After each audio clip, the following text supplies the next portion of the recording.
Hello, everyone. This is Sinema77, horror and cult film lover, and tonight we are celebrating a momentous occasion. We are finally completing the Poison Ivy four-film collection. Tonight we're going to talk about the last film in the set, which is Poison Ivy: The Secret Society. This was a made-for-TV movie, I believe, came out in 2008.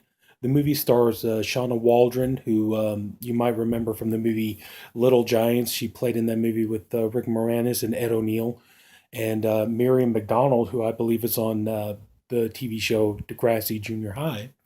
And this movie here, it's not the worst movie in the set, but it's really not the best either. I guess it does kind of change the formula a little bit from the other three movies, but it's interesting. It's not bad.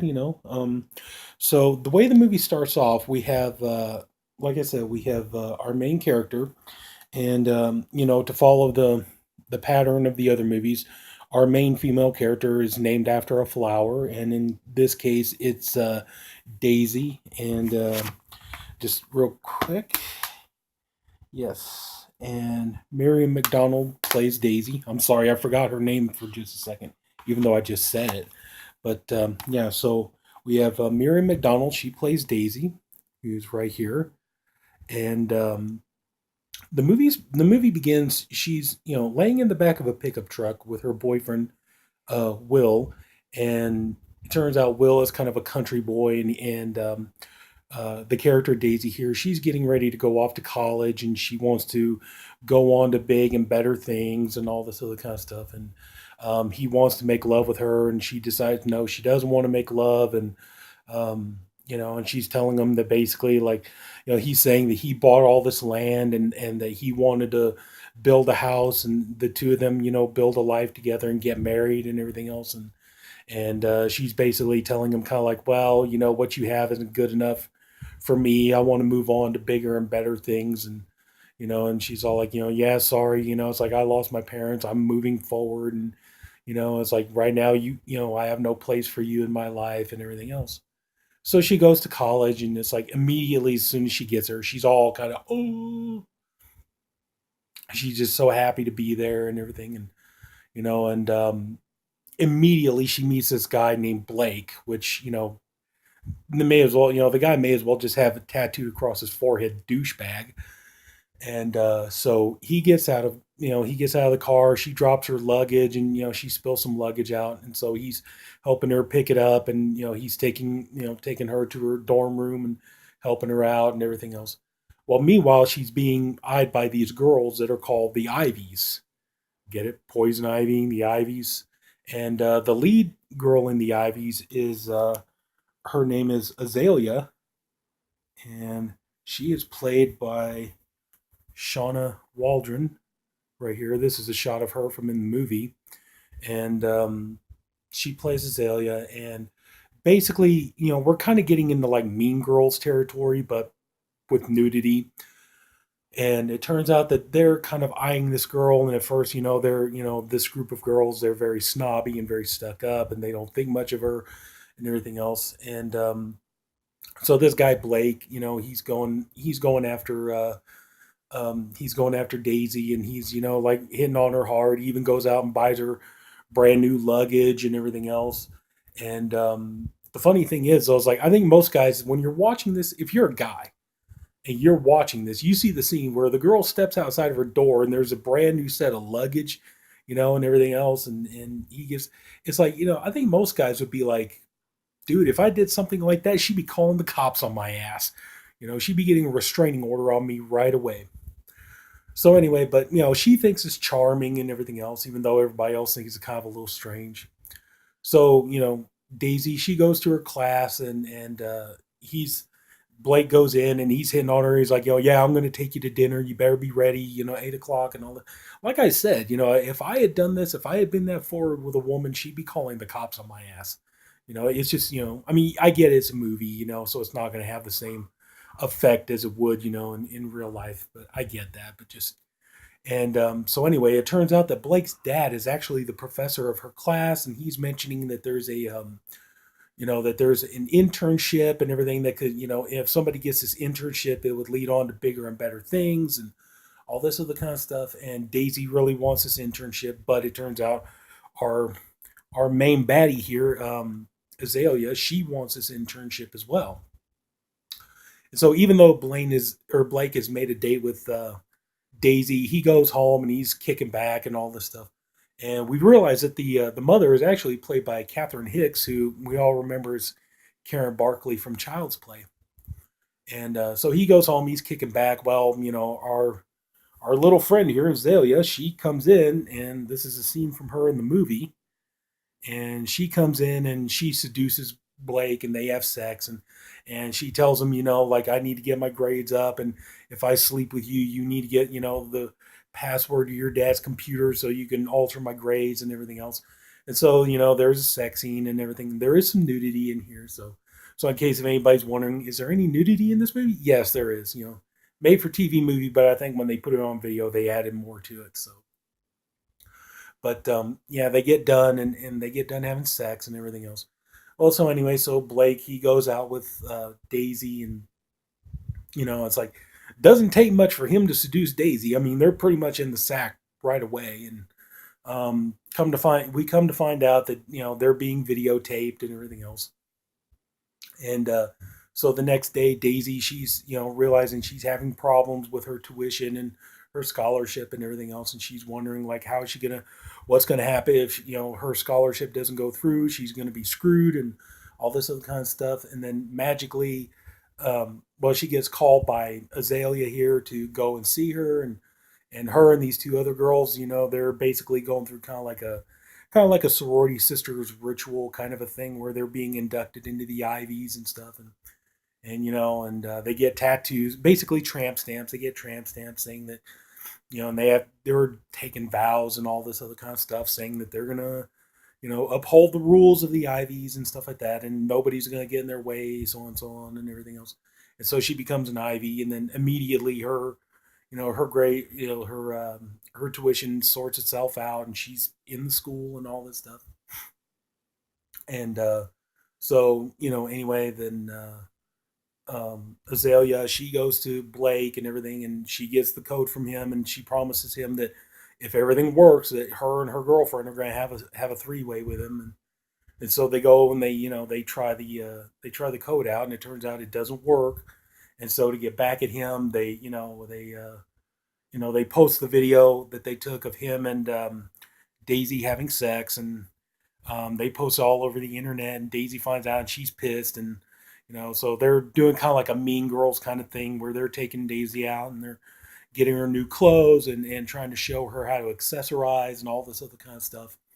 And at one point Blake comes up, he's like, I want to explain, and she's like, there's nothing to explain, you're an asshole, and all this other kind of stuff. And so and then they decide that they're going to get revenge on Blake by torching his car. And Daisy is all like, no, this is going too far and everything else, this is overdoing it. And they're like, no, and all this stuff, and they do it anyway. They torch the guy's car. And so Daisy's sitting in her class the next day, and the professor's going on talking and stuff. Well, Azalea here, she comes up next to Daisy, and she tells her, yeah, you let us down. If you ever do anything like that again, you're going to be sorry, and all this other kind of stuff. And so, so they tell her, they work with Daisy and everything else, that they tell her like, you have to show your loyalty to us in another way. And so basically they're trying to set Daisy up to go and seduce the professor, which it doesn't work. Daisy chickens out and everything else. So then our good friend Azalea here, she dresses up, and this is where this little get up comes into play. She goes and she seduces the professor, and she's able to tell him like, I know you're lonely and all this other kind of stuff. I'm lonely too, and everything else. And they start to have sex on top of his desk. Well, it turns out he's got this. He's got like a globe that has like a point on it, and she's able to impale his head on it. And she says, "Yeah, your son was better." And so the police come and they find the professor dead, and Daisy discovers that the professor's been murdered, and so she's getting worried. She's getting wound up about it and everything else. And and it's like Daisy does some pretty stupid things here.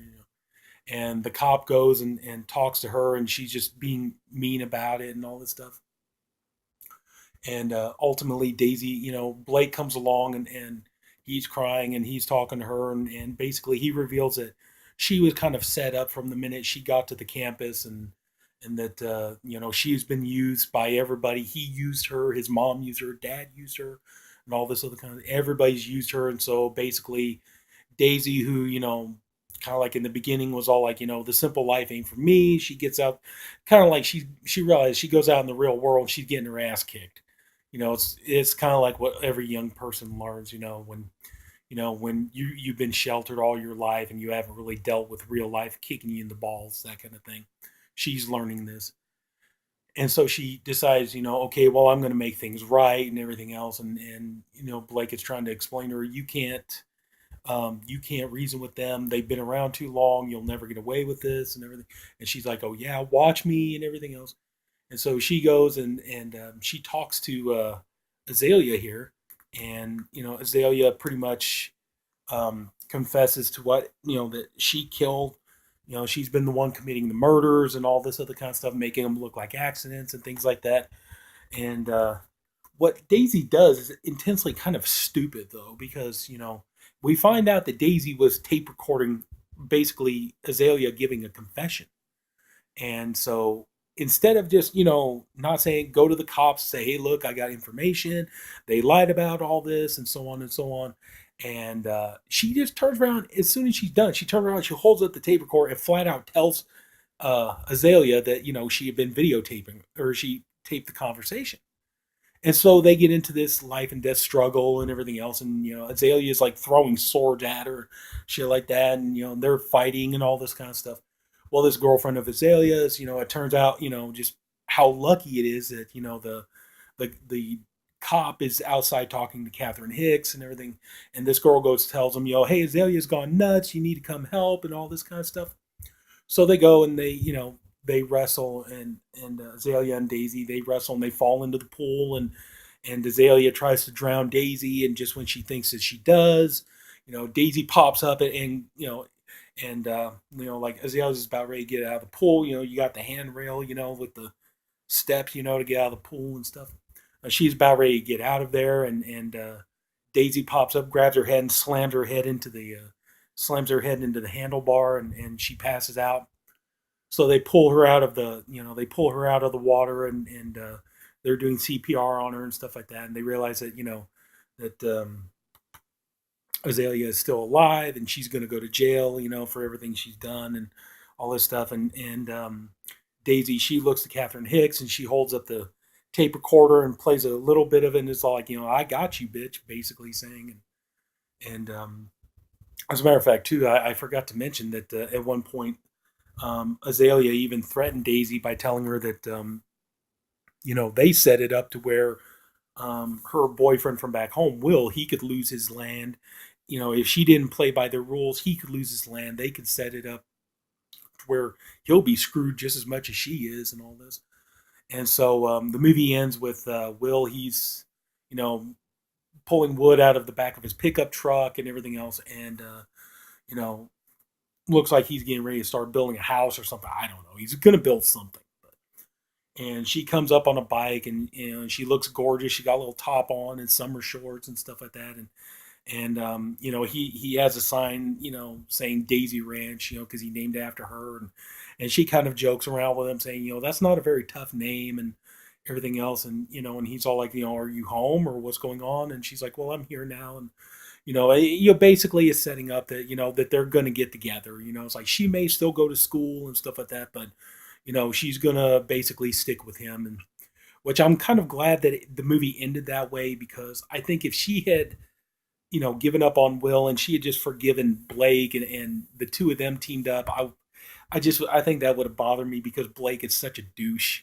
It's like, I don't want to see this guy win. He's such a scumbag. And that kind of is about the biggest problem with this movie, is that the character of Daisy is so naive, and she makes so many poor decisions. And like I said, in the beginning, Blake just comes off as instantly creepy. Like I said, if I had ever done any of the stuff that this guy did, to a girl, she would be calling the cops on my ass. The cops would be at my door right now telling me if I don't, you know, leave her alone, I am going to jail. That kind of thing. But he does it. It's kind of cute because I guess because he's rich or something. But just like I said, she makes so many poor choices. Her characters, she says, "Oh my God, I'm so naive," and it's like I would pick irritating is more of the better word, but but yeah, I mean, this movie does have kind of like I said, it kind of changes up the formula a little bit. It's different from the first three movies.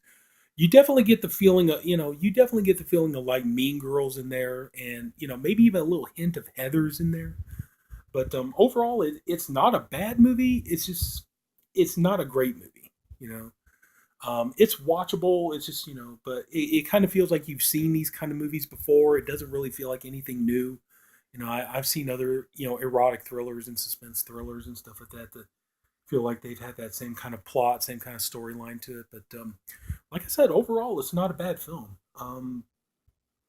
I guess if I had to rate, like out of the whole four pack, like obviously number three, The New Seduction, that's going to be my number one favorite.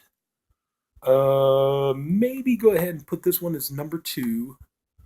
The first one at number three, and this one, I'm sorry, Poison Ivy 2's got to be the last one. That's my least favorite. So yeah, so three, four, one, two. That's probably how I would go uh, as far